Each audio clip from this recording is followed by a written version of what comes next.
Assalamualaikum warahmatullahi wabarakatuh.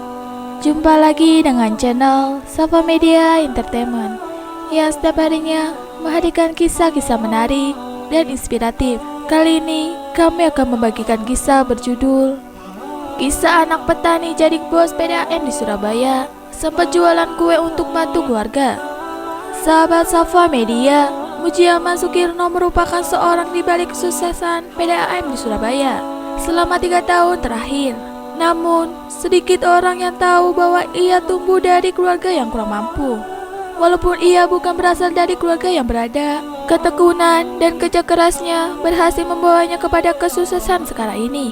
Melalui channel YouTube Sukses Before 30 Menit, Mujiaman bercerita tentang kisah kesuksesannya dari nol.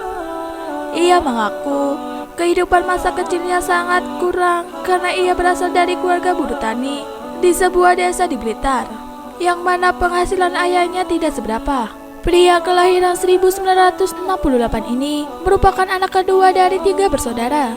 Sejak kelas 1 SD, ia sudah berjualan kue keliling kampung bersama kakaknya untuk membantu perekonomian keluarga. Bangun pagi, berjualan dari jam 5 sampai jam 7 keliling kampung sebelum berangkat ke sekolah. Sampai ke sekolah sambil membawa kue sisa dan peralatan jualan.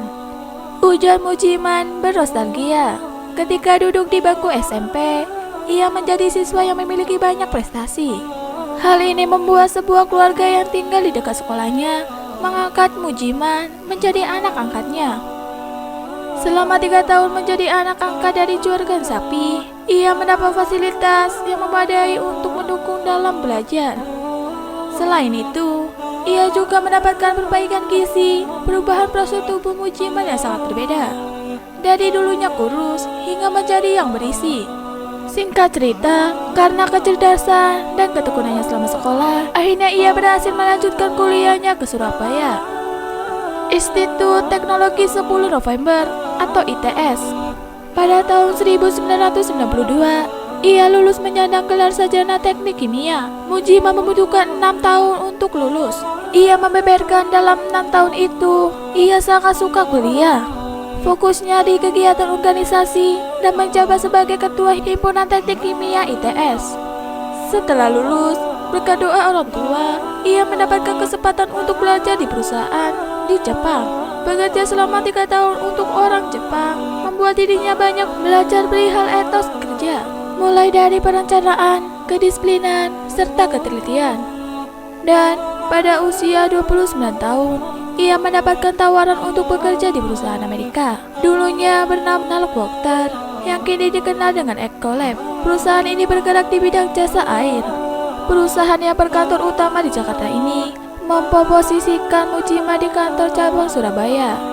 Ia bekerja selama 20 tahun, memulai posisi dari technical engineer hingga ke posisi district manager. Bekerja di Ecolab selama 20 tahun menjadi cikal bakal Mujiman diminta oleh Tri Risma Maharani, Wali Kota Surabaya, untuk langsung menjabat posisi tertinggi di PDAM Surabaya. Karena ketekunan dan kerja kerasnya sedari dini, membuat PDAM Surabaya ketika dibawa ke pimpinannya berkembang pesat. Dalam 3 bulan awal menjabat, kapasitas air naik menjadi 400 liter per detik. Dalam waktu 6 bulan menjadi 1000 liter per detik. Dan dalam waktu setahun menjadi 2000 liter per detik. Demikian kisah hari ini. Jangan lupa nantikan kisah terbaru dari kami. Sampai jumpa. Wassalamualaikum warahmatullahi wabarakatuh.